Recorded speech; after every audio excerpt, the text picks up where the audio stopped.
Assalamualaikum warahmatullahi wabarakatuh.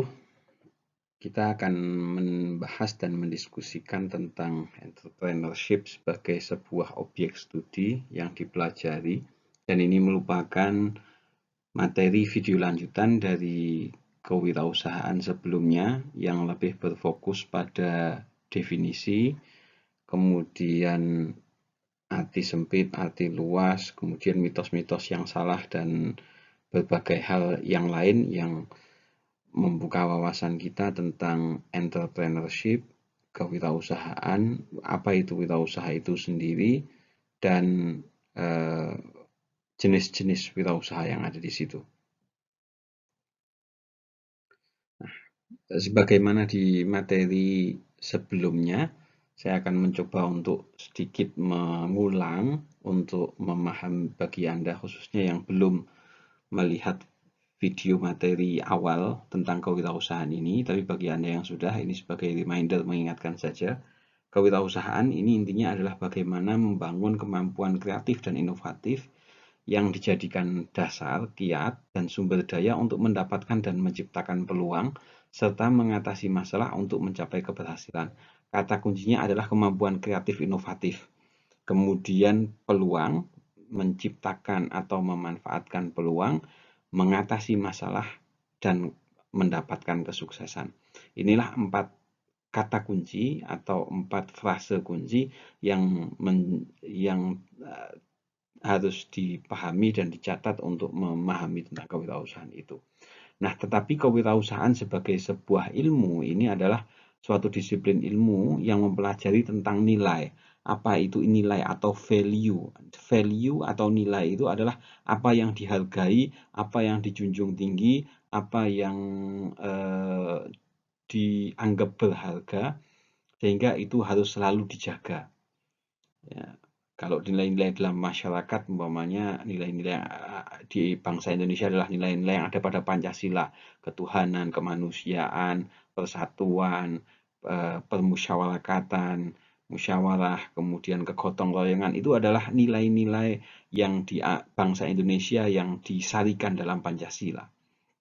Nah, untuk kewirausahaan ini juga mempunyai nilai-nilai yang dijunjung tinggi, yaitu nilai kreatif, inovatif, dan mengatasi problem solver, dan lain sebagainya.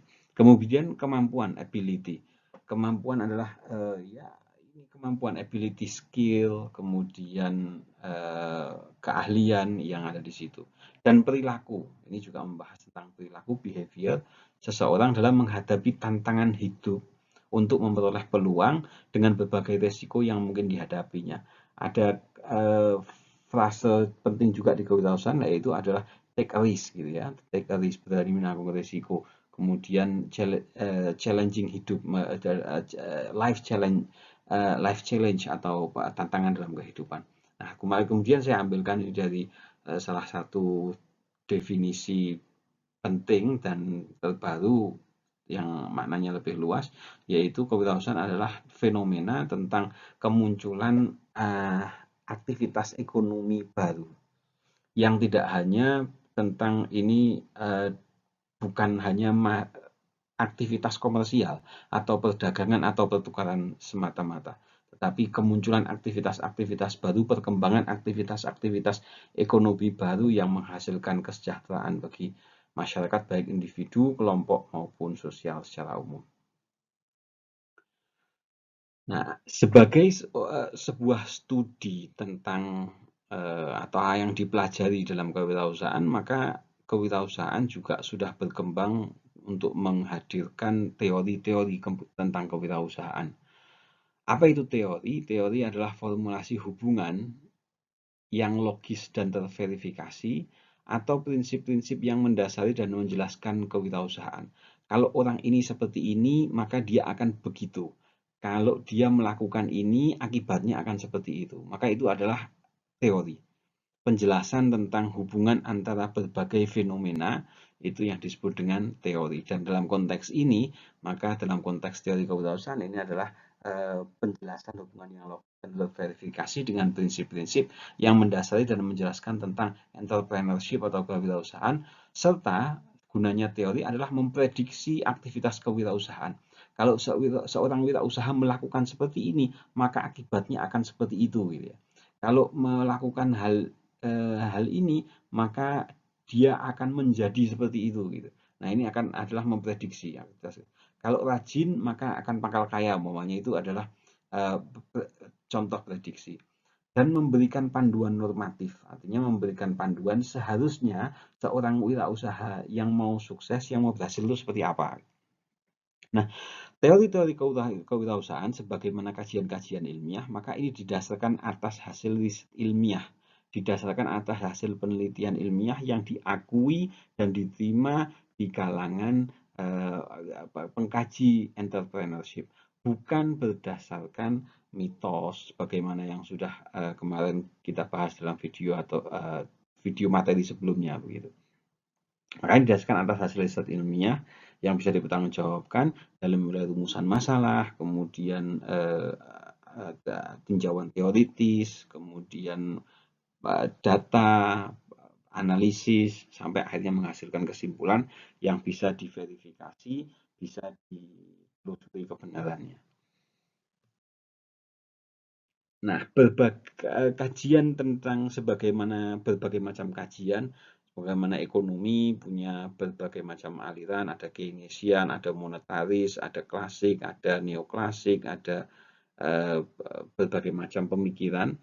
Kalau di fikih ada madhab Syafi'i, ada madhab Hambali, Hanafi, dan Maliki itu adalah aliran-aliran pemikiran, dan begitu juga dengan aliran pemikiran dan pendekatan studi kewirausahaan. Secara umum, studi kewirausahaan ini bisa dibagi menjadi dua aliran besar yang dilihat nanti dari pendekatannya adalah makro atau pendekatannya adalah mikro. Kalau pendekatan makro ini berarti bicaranya secara umum, secara menyeluruh agregat. Kalau mikro ini nanti pembahasannya atau pendekatan studinya secara individual atau dalam lingkup yang spesifik yang lebih kecil. Nah, dalam studi makro, ya, kewirausahaan pendekatan makro, maka biasanya aliran pemikirannya dibagi menjadi pertama aliran lingkungan. Aliran lingkungan ini berarti melihat situasi, kondisi di sekitar wirausaha itu secara umum atau dalam lingkup yang lebih luas dalam level negara atau level wilayah tertentu. Umpamanya kajiannya adalah kenapa umpamanya Singapura itu lebih maju dan kewirausahaannya lebih maju daripada Indonesia umpamanya. Maka apa yang membedakan, kondisi yang membedakan antara Singapura dengan Indonesia sehingga Singapura lebih maju, atau di daerah tertentu lebih maju daripada daerah yang lain. Maka ini pembahasannya adalah aliran lingkungan. Kemudian yang kedua, aliran keuangan atau modal. Ini menjadi satu pembahasan dalam kewirausahaan karena salah satu sumber daya yang penting adalah aliran keuangan atau modal, dan ini menjadi masalah umum dalam dunia usaha. Banyak orang yang menganggap bahwa masalah utama bisnis adalah masalah keuangan atau modal, dan maka pembentukan modal, dukungan modal ini menjadi penting untuk membentuk kewirausahaan dan sehingga menjadi objek studi yang fokusnya adalah pada pendekatan keuangan atau modal. Kemudian aliran perpindahan, atau ini saya terjemahkan dari displacement. Aliran perpindahan ini adalah mempelajari tentang kenapa orang itu berubah menjadi wirausaha atau menjadi wirausaha. Secara umum kondisinya karena apa? Proses-proses kekecewaan umpamanya, proses-proses PHK, proses-proses masalah krisis yang dialami, itu kemudian membuat seseorang berpindah atau menjadi seorang wirausahaan umpamanya, atau ketidakpuasan terhadap lingkungannya, yaitu aliran perpindahan. Kemudian dari sisi mikro, maka fokusnya lebih pada yang pertama adalah aliran trait atau ciri perorangan. Artinya ini adalah melihat bahwa seorang wirausaha itu berhasil atau sukses itu ciri-ciri mereka itu kayak apa? Ciri khas yang mereka miliki, karakteristiknya seperti apa? Maka itu lihatnya nanti adalah aliran mikro, dan lihatnya adalah pada masing-masing kondisi, masing-masing personal mungkin akan berbeda-beda. tetapi kemudian membentuk secara umum nanti seperti apa. Kemudian aliran kesempatan usaha atau venture opportunity. Di venture opportunity ini lebih melihat bagaimana kesempatan-kesempatan itu dimanfaatkan dengan orang-orang. Mungkin kalau ini dalam masa pandemi seperti sekarang ini, contohnya adalah kenapa bisnis digital itu kemudian menjadi peluang besar dengan adanya pandemi ini, sehingga ada orang-orang tertentu yang bisa sukses, tapi orang-orang yang lain menjadi gagal. Nah, apa yang mereka manfaatkan dan apa yang membuat mereka gagal? Ini adalah aliran kajian kurang lebihnya seperti itu, aliran kesempatan usaha. Dan yang selanjutnya aliran formulasi strategik. Aliran formulasi strategik lebih melihat bagaimana seseorang itu berhasil, kenapa orang tertentu itu berhasil, strategi-strategi apa yang dia tempuh, cara-cara apa yang membuat dia berhasil, sehingga dia bisa mencapai kesuksesan. Di sisi lain, apa yang membuat orang-orang gagal, faktor-faktor yang menyebabkan kegagalan itu apa. Nah, kalau formulasi strategik lebih berformula pada strateginya, kalau aliran kesempatan usaha bagaimana kesempatan-kesempatan itu diadakan atau ada dan itu dimanfaatkan oleh para entrepreneur. Nah, secara personal atau individual, ini mikro yang lebih mikro lagi, objek studi pada level entrepreneur, seorang wirausaha, itu apa sih yang sebetulnya dipelajari untuk mewujudkan kemampuan entrepreneurship itu yang tadi disebutkan kemampuan kreatif, inovatif, dan macam-macam. Maka seorang wirausaha itu seharusnya mempelajari perumusan tujuan. Maka kemampuan yang penting bagi seorang entrepreneur adalah bagaimana dia bisa merumuskan tujuan yang jelas. Hasil yang jelas itu didapat ketika perencanaan atau tujuannya itu jelas.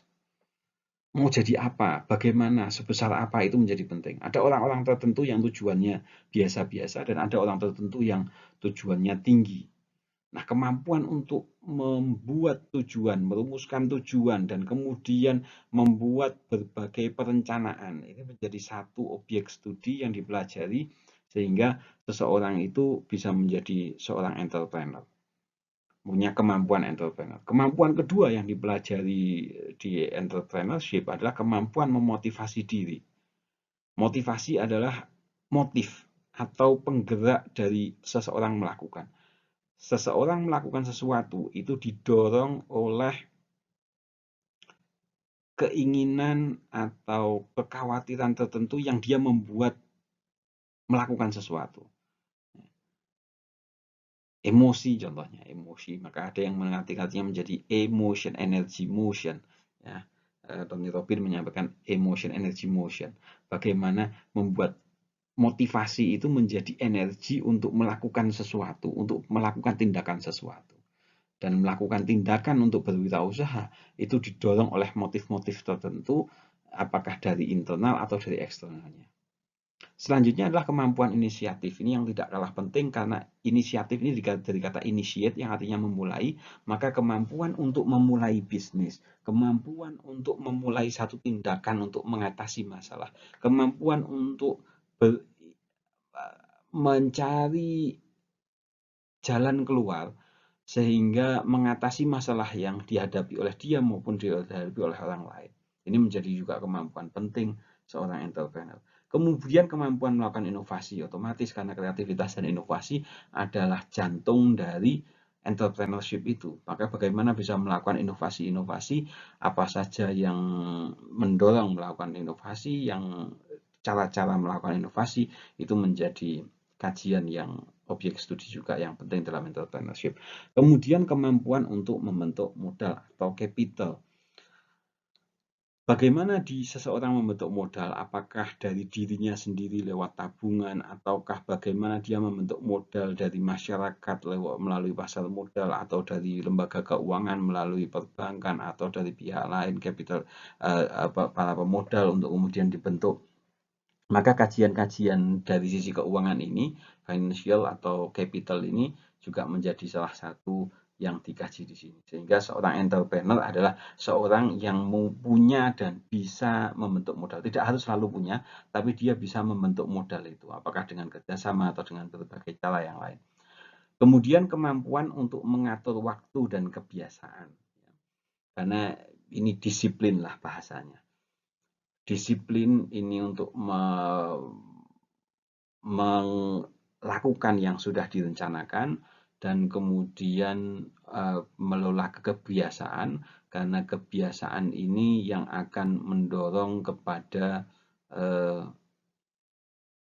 hasil dari satu ini. Perilaku yang terus-menerus itulah yang disebut dengan kebiasaan. Maka konsistensi dari satu perilaku yang terus-menerus, kemampuan untuk mengatur waktu dan kebiasaan, disiplin dengan dan konsisten dalam melakukan hal-hal yang harus dilakukan oleh seorang entrepreneur. Kemudian objek studi yang juga dipelajari adalah bagaimana kemampuan mental. Membentuk kemampuan mental, baik ini bisa dijabarkan menjadi kecerdasan emosional. Kecerdasan emosional ini adalah kecerdasan untuk mengatur tentang emosi yang ada pada dirinya. Orang yang cerdas secara emosional, dia itu kalau senang tidak terlalu senang, kalau sedih juga tidak terlalu sedih, karena dia bisa mengendalikan emosi itu. Sehingga ciri orang yang punya kecerdasan emosional yang tinggi atau bagus adalah satu, dia bisa melakukan pengendalian diri yang baik. Kemudian yang kedua, dia bisa berhubungan dengan orang yang lain secara baik. Artinya dia secara sosial, dia mampu menjalin hubungan yang baik dengan orang lain karena dia tidak egois. Yang ketiga itu adalah kemampuan untuk beradaptasi dengan lingkungan. Orang yang emosionalnya baik akan bisa menjalin atau menyesuaikan diri dengan lingkungan, karena yang penting dalam teori adaptasi adalah bukanlah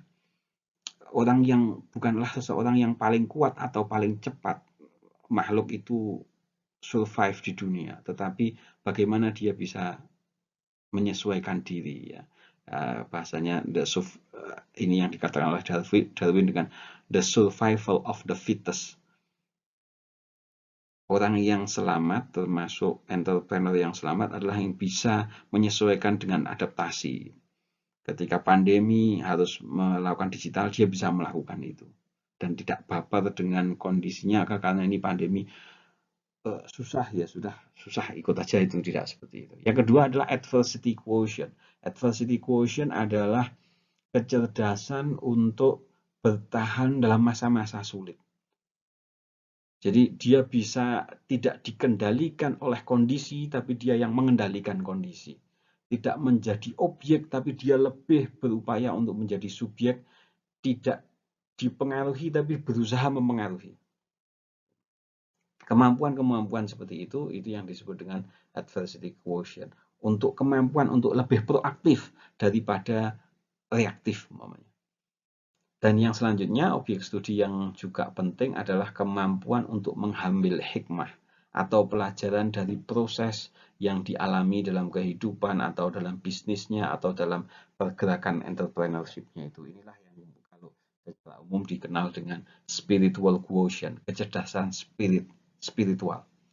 Kecerdasan spiritual artinya dia bisa menarik sebetulnya makna atau inti dari kejadian ini apa. Pelajaran penting apa yang bisa didapat dari kegagalan atau kesuksesan. Maka ini lebih penting daripada IQ. Dan penelitian-penelitian tentang penemu emotional quotient, spiritual quotient mengatakan bahwa IQ itu pengaruhnya penting tapi tidak dominan. Artinya ya paling pengaruhnya hanya 20%, sedangkan 80% dipengaruhi oleh EQ, emotional quotient. Sedangkan ada Nahzo Harian Marshall yang menemukan spiritual quotient itu mengatakan ini adalah the ultimate intelligence, kecerdasan yang paling tinggi karena dia nanti secara emosional juga lebih baik, adversity-nya juga lebih kuat. Inilah objek studi yang maka ketika mempelajari entrepreneurship maka seharusnya seseorang itu skillnya, kemampuannya adalah kemampuan ini merumuskan tujuan, motivasi diri, inisiatif, inovatif, membentuk modal, mengatur waktu, kebiasaan, kemampuan mental, dan kemampuan mengambil hikmah. Nah, kajian-kajian kewirausahaan memperlihatkan bahwa ciri-ciri atau trait seorang atau nanti juga behavior juga bisa pendekatannya. Dari seorang wirausahawan yang sukses itu cirinya apa? Yang pertama, umumnya mereka adalah percaya diri. Karena seorang yang percaya diri, seorang yang optimis itu akan berani melakukan tindakan-tindakan yang tidak dilakukan oleh orang yang tidak percaya diri atau pesimis. Karena itulah entrepreneurship yang sukses biasanya mereka punya kepercayaan diri yang tinggi bahwa dia akan berhasil. Silahkan dilihat dari berbagai macam kisah para entrepreneur yang sukses, umumnya mereka percaya diri sekali dengan dirinya dan dia akan berhasil mendapatkan sukses. Yang kedua adalah orientasi pada tugas dan hasil. Artinya, ini kalau dalam bidang kajian manajemen biasanya orientasi orang itu ada yang pada hasil, ada yang pada proses, ada yang pada manusia. Orientasi pada hasil adalah dia konsisten untuk mencapai tujuan dan yang paling penting adalah penyelesaian tugas dan pencapaian hasil dari tujuan itu. Bukan orientasinya pada manusia, umpamanya manusia itu umpamanya menghindari konflik, menjaga keharmonisan, sehingga kalau hasilnya jelek ya sudahlah, nggak apa-apa, tapi yang penting hubungannya harmonis umpamanya. Itu orientasinya pada orang berarti. Ada yang orientasinya pada proses. Adalah yang penting prosesnya, hasilnya belum nggak berhasil ya nggak apa-apa. Yang penting dia sudah berproses gitu. Nah, maka kalau seorang entrepreneur yang sukses umumnya adalah mereka yang adalah orientasinya pada hasil. Kemudian ciri mereka juga karakteristiknya adalah berani menghadapi resiko. Tadi ini menjadi kata kunci juga di yang namanya entrepreneurship itu ya take a risk gitu. Berani menghadapi resiko. Kalau bahasanya motivator biasanya ya menarik standar yang lebih tinggi dan keluar dari zona nyaman gitu. Karena yang penting bukan kenyamanan tetapi adalah kemajuan, dan untuk maju itu ya memang harus menghadapi resiko untuk gagal, resiko untuk ya seperti itu, untuk mungkin pengorbanan gitu yang terjadi. Kemudian berjiwa pemimpin, leadership. Pemimpin artinya pengaruh gitu ya. Jadi berjiwa pemimpin itu artinya dia bisa mempengaruhi lingkungannya untuk kemudian mencapai tujuan atau hasilnya itu. Maka bukan yang terombang-ambing, bukan follower kayak leader. Leader itu lawannya adalah follower. Bukan follower, tetapi dia adalah leader, memimpin yang punya follower tenaga kerjanya di situ. Kemudian originalitas atau keaslian melalui inovasi. Artinya seorang entrepreneur itu ya orisinil. Ini kalau sudah tingkatan tertinggi ya. Artinya dia punya diferensiasi pembedaan kenapa dia punya unggul dan kenapa dia mendapat market di situ. Kemudian orientasi masa depan. Artinya seorang entrepreneur yang berhasil itu yang bisa visioner, melihat ke depan itu dengan visi bayangan yang jelas. Tujuannya jelas, apa yang ingin dicapai itu jelas, dan lebih pada orientasinya masa depan. Masalah sekarang dan masa lalunya itu cukup menjadi pijakan untuk menjadi ke depan itu meraih kesuksesan.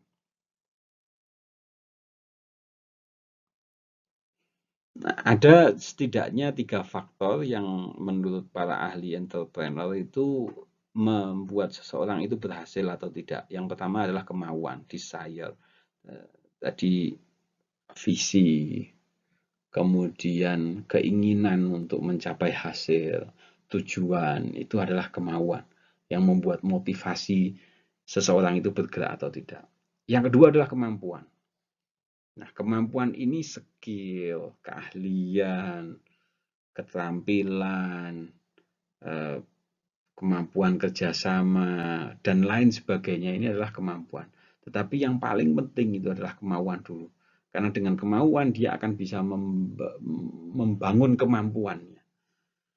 Tapi kalau seorang yang mampu pun tidak ada kemauan, maka dia tidak akan mendapatkan hasil apapun. Maka yang pertama adalah kemauan, yang kedua adalah kemampuan, yang ketiga adalah peluang dan kesempatan. Peluang dan kesempatan ini akan tidak berdampak apapun ketika seseorang tidak siap ketika mendapatkan peluang atau kesempatan tersebut.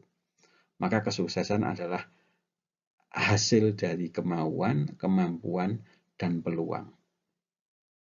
Dan ini saling mendukung di antara ketiganya.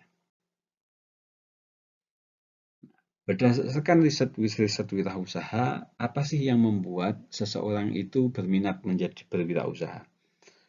Yang pertama dan umumnya adalah alasan keuangan. Seorang entrepreneur itu ya tujuannya secara umum ya biar mendapatkan profit, mendapatkan keuntungan, penghasilan yang tinggi, kesejahteraannya dia begitu.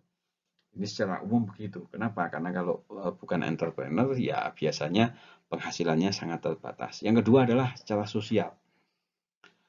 Status harga diri penerimaan sosial untuk masyarakat tertentu ya, masyarakat tertentu ini lebih tinggi. Orang yang punya bisnis, orang yang berwirausaha ini lebih tinggi. Tapi tidak semua masyarakat. Karena masyarakat tertentu menganggap bahwa menjadi entrepreneur, pengusaha, kemudian pebisnis itu kadang-kadang dianggap jelek. Nah, ini tergantung kulturnya ya. Tetapi secara umum biasanya orang yang sukses dalam entrepreneur kemudian meraih posisi yang lebih tinggi, status sosialnya lebih dipandang oleh masyarakat. Alasan lain adalah pelayanan. Baik itu pelayanan kepada keluarganya karena kesuksesan dan kemampuan finansial yang terjalin maupun masyarakat secara umum menyediakan lapangan pekerjaan, kemudian melayani kebutuhan masyarakat tentang kebutuhan masyarakat itu. Gitu. Dan alasan minat wirausaha selanjutnya ini yang paling tinggi adalah di pemenuhan diri atau aktualisasi diri, pembuktian bahwa dirinya bisa atau enggak. Gitu. Sudah mencapai ini kemungkinan mencapai yang lebih tinggi lagi, yang lebih besar lagi. Sudah punya karyawan 100 pengen 200, kemudian sudah bisa ini pengen lebih tinggi lagi, aktualisasi diri. Dia menunjukkan bahwa dirinya itu bisa atau enggak karena ini lebih dari kemampuannya untuk membangun yang lebih besar lagi. Demikian materi tentang objek studi dan ringkasan dari berbagai hasil kajian tentang entrepreneurship. Semoga bermanfaat. Dukung video ini dengan subscribe, like, dan silahkan komen untuk meningkatkan materi-materi di kemudian hari. Semoga bermanfaat. Terima kasih. Assalamualaikum warahmatullahi wabarakatuh.